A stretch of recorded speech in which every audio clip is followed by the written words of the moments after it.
give a data point. Omnichannel as a term got coined around 2005. Uh, Probably Best Buy was one of the first implementers of pickup from store in the US.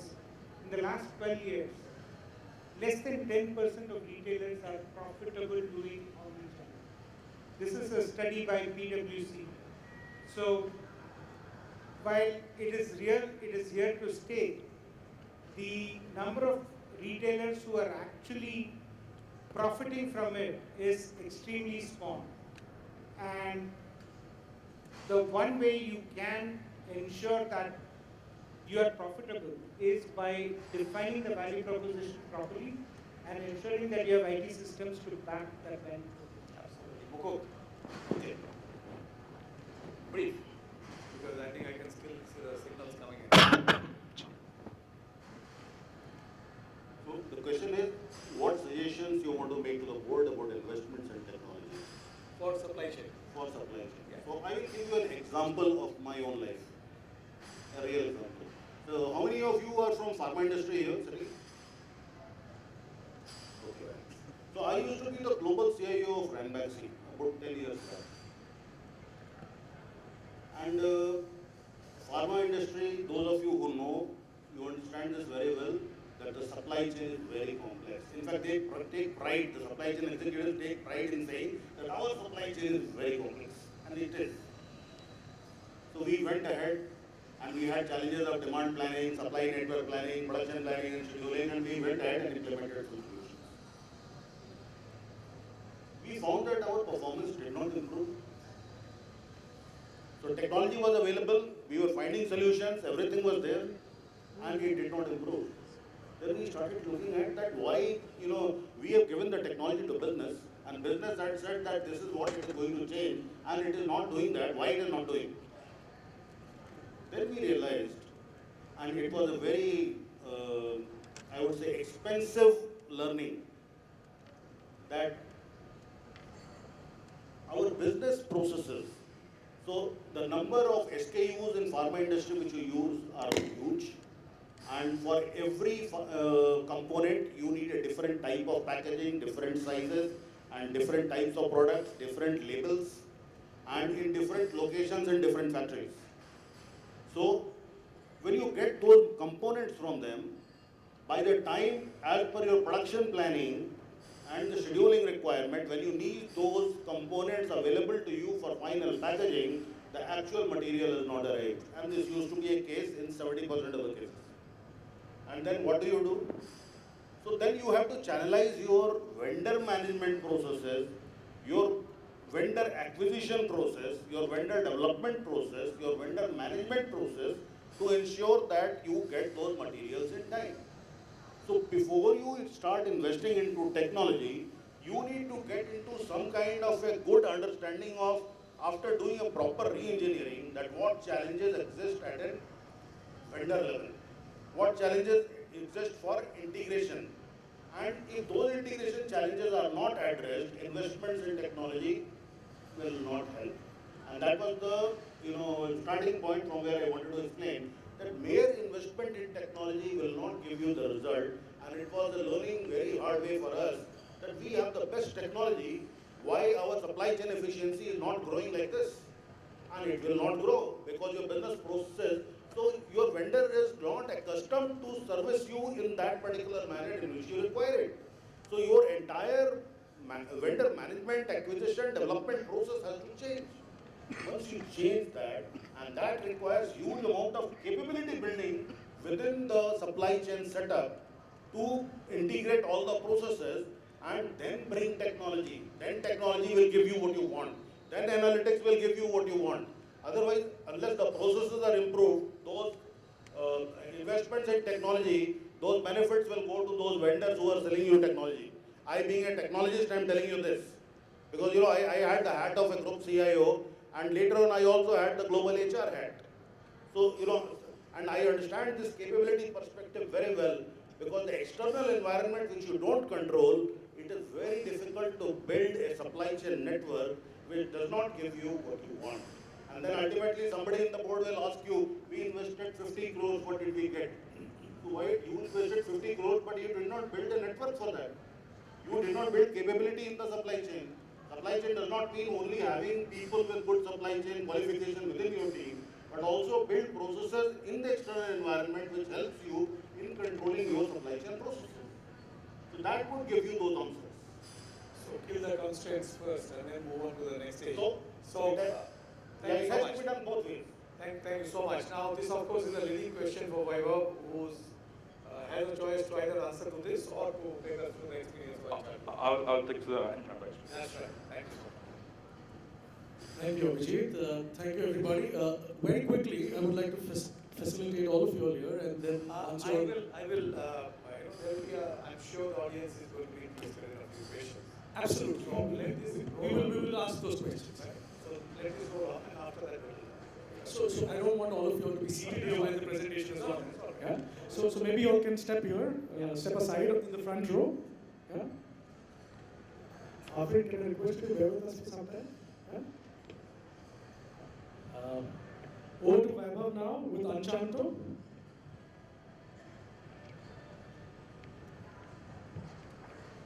Initially, I was worried that my presentation slot is gone. But thanks to Mukund, actually, my presentation work has become much more simpler because what I'm going to present is echoing what Mukund said. So very happy. Thanks for that. Anchanto, very quick introduction. We're a company, Singapore-based company. We have very deep roots here in India. We have a subsidiary, 100% subsidiary here in India. What we do as a company is we help people to sell online.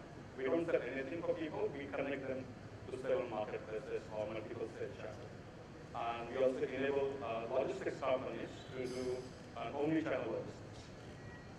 Very brief, one single video of a minute, explain you what we do and why we do it before I go to the core topic of my presentation.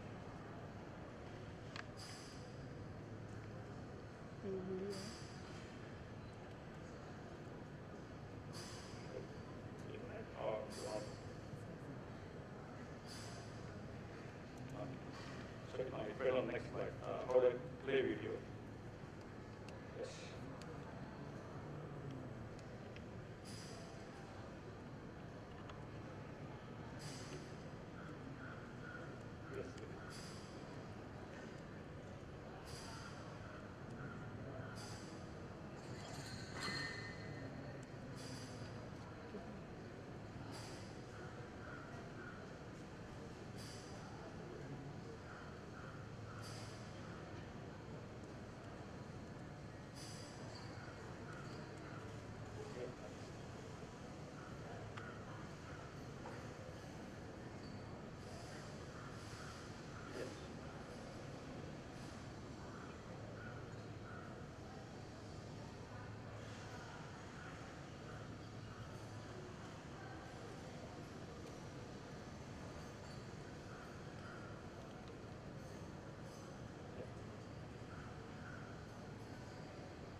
You should know use Windows.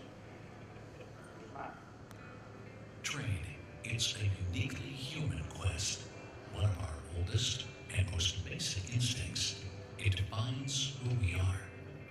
Ancient traders braved dangers and discomfort, transporting precious cargo over vast distances. Their quests brought wealth, philosophies, and new discoveries. Trade is the catalyst for progress. The rapid exchange of ideas and goods led to some of the biggest leaps in human history of development and transformed the world as we know it. Today, trade has never been simpler and more interconnected, free from boundaries. Anyone can do business regardless of geography. The rise of e-commerce is revolutionizing trade in ways we have only begun to imagine, opening the door to unlimited possibilities.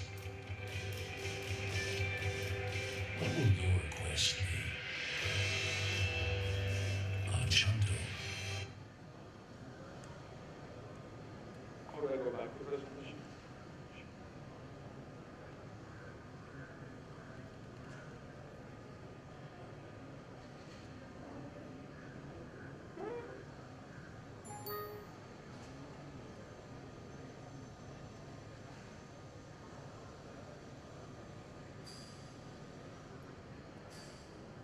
Okay, thank you. So look, we see also the company that enables trade and selling and logistics is an integral part of the trade. Coming to a very, very fundamental topic of this discussion, channels, what I realized that every time we draw a circle for channel, we draw it very small. We always look at channel as a way to only sell or buy online. But if you look at very, very holistically, and which is the constant of this presentation topic, is about customer experience. Your customer experiences is not only about buying and selling, it's also about all the touch points on which you contact customers, they can contact you, how you deliver the whole experience, how you deliver the content, how do you integrate the customer communication and expectations with your company. I firmly believe, as Mukund said, that the integration of different platforms and systems and processes in an organization, though it be B2B organization, B2C, or a logistics company, integration across multiple platforms is a very vital and key element of your customer experience. And most of the time, if your integrations are perfect, people will not even realize that the information they get is coming out of a third-party system or a different processes altogether, which is seamlessly integrated. Take a very simple example, right? A brand or retailer that wants to sell on Flipkart locally here, but they also want to do cross-border e-commerce in Southeast Asia, and they want to outsource their entire fulfillment and their logistics, freight forwarding, cross-border shipment to a third-party company. This easily involves at least 5 to 6 different companies to seamlessly work together and provide that customer experience. Now, a consumer in Hong Kong or Jakarta buying a Madura garments from here and getting it delivered there, first content, information, pricing, product pictures, product information that can be comprehended in that part of the world, and providing that information seamlessly, then processing that order, processing that inventory, shipping it across multiple carrier partners without creating an issue itself is a big integration project itself. Now, if you take this and draw this at a much more larger scheme that you need to look at for integrating different systems and different processes and companies for giving a better customer experience, you will see something like this. So every line here has a different color, at least group of the lines has a different color, and that explains the kind of information that you need to exchange between different companies. So if you talk about a very, very omnichannel logistics and buying experience, but not only for local, but also for the cross-border customers, you've got to make sure as a distributor or a brand that you integrate with the content agencies, which provides all the global and regional content, local contents. Those goes on a different platform at the touch points to the consumers. If you still want to maintain your brand.com for certain countries, for example, Middle East, where people buy still largely on a brand.com website and offline stores, and then you want to outsource your global fulfillment, and your brand is also expecting you to give a large amount of information back to them so that they can understand. They are okay for you to run direct-to-consumer channel, but they want to know all that information back to them. You have to get all of that integrations done properly. Now, if you work with the systems, and I think my colleague mentioned here earlier that WMS, they don't support doing processing at a unit level. If you're paid for processing for project logistics or contract logistics, then fundamentally your logistics is just goes in black. You have no communication, no information sync between your logistics and sales channels. So essentially it boils down to a fulfillment network. I think Mukund also mentioned about network and integrations together. You got to make sure that your sales platform, the data they carry, the inventory information they carry, the entire end-to-end processing, either on your website, e-stores, cross-border shipping, or your 3PL operations, and your warehouse management systems across different locations and nodes are all in synchronization. If they are not in synchronization, if you're not able to efficiently exchange that data in real time, no matter how qualified people you have, what system you have, it will just not satisfy a purpose of giving an excellent omnichannel customer experience. Jack Ma mentioned that the integration is future of logistics. Mukund also mentioned it. I believe Jack Ma is right? Because he invested $7 billion in China, which is a company, if you're not familiar with this, it's a company called China.